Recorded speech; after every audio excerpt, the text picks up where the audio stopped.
on-demand action for gun sense in America here in Nevada. I'm also a former teacher, 15 years with the Clark County School District and 9 years with UNLV. And most importantly, I'm also a mom. We are here today because in Carson City, lawmakers in the Assembly are considering a bill called AB 148, a bill that would force colleges, K-12 schools, and even daycare facilities to allow concealed, loaded guns on their campuses and in their buildings. This is the latest in a series of bills sponsored by Michelle Fiore that would let nearly anyone, even violent criminals or the dangerously mentally ill, carry hidden, loaded guns in our neighborhoods, onto our college campuses, and into our schools and classrooms. We can all agree that the Second Amendment right to bear arms goes hand in hand with common sense laws to keep guns out of the hands of dangerous people. Stalkers, domestic abusers, child abusers, and people wanted for violent crimes should not be allowed to carry hidden, loaded guns in our communities where our children are at. And our children have a right to learn in safe environments without students, parents, or teachers worried whether there's going to be a concealed loaded gun in the classroom.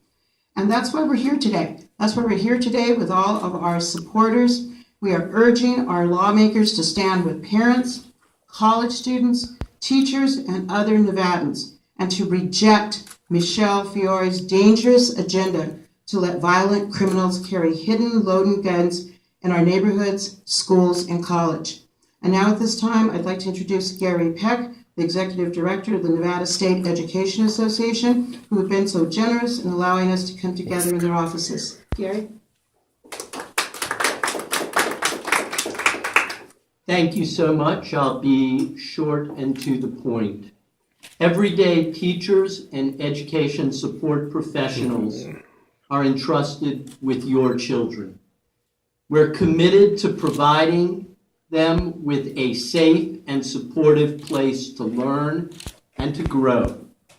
Students, parents, teachers, and education support professionals should be allowed to focus on making sure children are being given the best opportunity to learn. They should not have to worry about whether someone is carrying a concealed, loaded gun into their school and even into their classrooms. The Nevada State Education Association urges our lawmakers in Carson City to stand with educators, kids, and parents and to reject AB 148. There are much better ways for lawmakers to sensibly balance the rights of responsible gun owners and the need to protect the safety of children, educators, and parents on school campuses than to enact misguided legislation like AB 148. And I might add parenthetically that one way to do that would be to take seriously NEA's four-pronged approach to ensure safe and secure learning environments and to prevent gun violence. That approach includes increased access to mental health services, upgrading school facilities, expanding programs and training for students and educators, and providing meaningful action to help decrease gun violence. So I would urge the legislature to reject AB 148 and to chart a path forward that is a much more sensible balancing act between the rights of responsible gun owners and the need to ensure that our campuses are safe environments for the people who live there and work there. Thank you very much.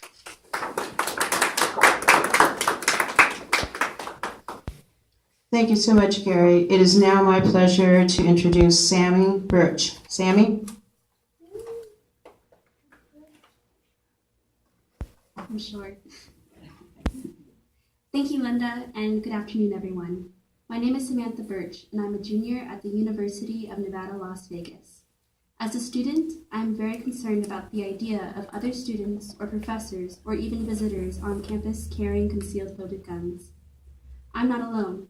In survey after survey, college students, professors, administrators, and campus police overwhelmingly oppose guns on campus, including 95% of college presidents, 94% of faculty members, and 74% of students. Firstly, for many students, college life includes heavy alcohol and drug use. Even though campuses are supposed to be dry for students under the age of 21, young students engage in risky behavior. We should not make college-age students pay for their young mistakes by introducing guns onto campus while drugs and alcohol are present. Seeing as 1/3 of all campus shootings begin with an argument, one can imagine what would happen if we put drugs, alcohol, and arguing students in the same room. Secondly, suicide rates are high among college students. An average of 1,100 college-age students commit suicide annually. Gun suicides are 85% more fatal than suicide attempts by other methods, such as overdosing. The addition to guns on campus in the hands of students would create a deadly combination and increase the rate of suicide. Thirdly, young people suffer disproportionately from gun violence in this country. Every 70 minutes, people 25 years old and younger die from gunfire. In 2010, people under the age of 30 totaled over half of 33,000 gun-related deaths in the United States. Currently, gun deaths are the second leading cause of death for young people between the ages of 15 and 24. However, for that same age group, gun deaths are projected to surpass car deaths this year. Finally, the cost associated with allowing guns on campus is staggering. A campus carry bill pending in Texas is estimated to cost $59 million over 6 years. The cost of guns on campus in Arizona was estimated at over $13 million. And a campus carry bill that was passed in Idaho last year has already resulted in $3.7 million in new costs, and that is in just the first year this policy has been in effect. The bottom line is that whether you are talking about safety or costs, Nevada cannot afford to let Michelle Fiore force guns onto our campuses. She and the co-sponsors of her bill are allowing the NRA to dictate policy for Nevada. But NRA-sponsored legislation isn't here to protect my state, my community, and my family and friends. It's here to make money at the expense of young lives. AB 148 is not good for Nevada.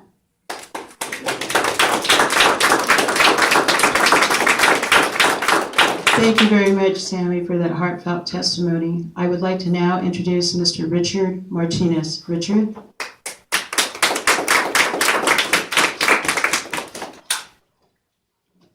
Thank you.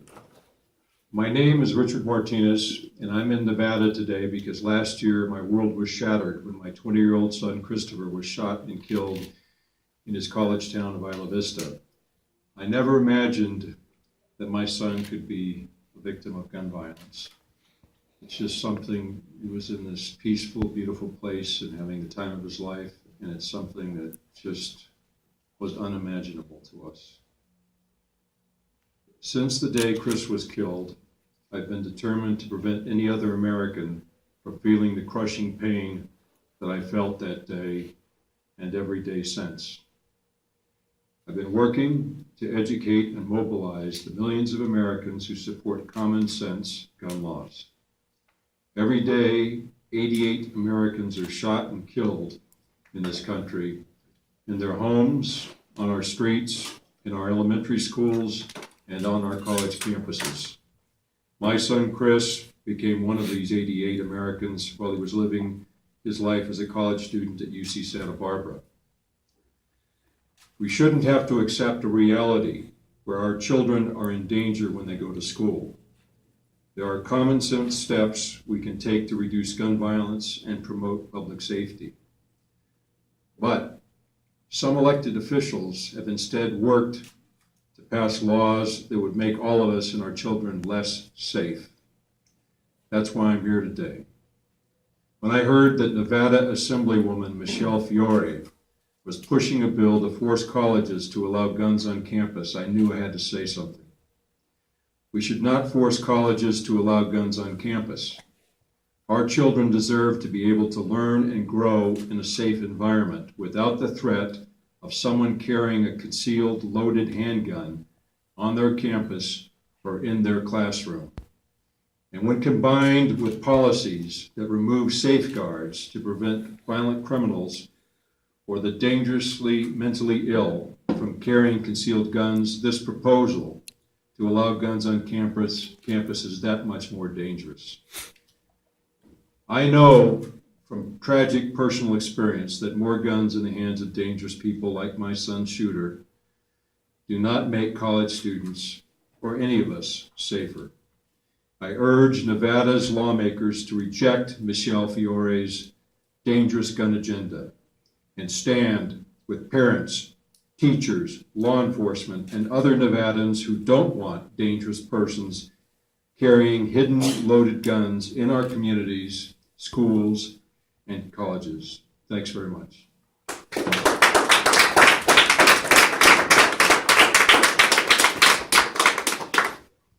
Thank you, Richard, for sharing your story, and also thank you so much for all the work that you're doing.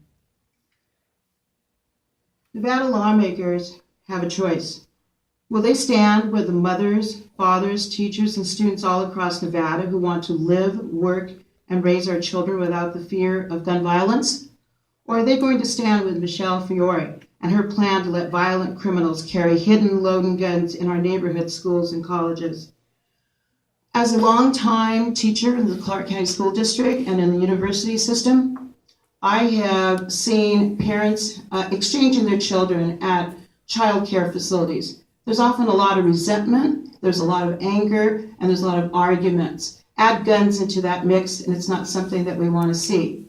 University campuses, high schools with arguments taking place in the parking lot, arguments that usually end up with somebody just walking away or getting mad. Add guns into that mix. We do not feel safer with AB 148. We urge our legislators to do the right thing.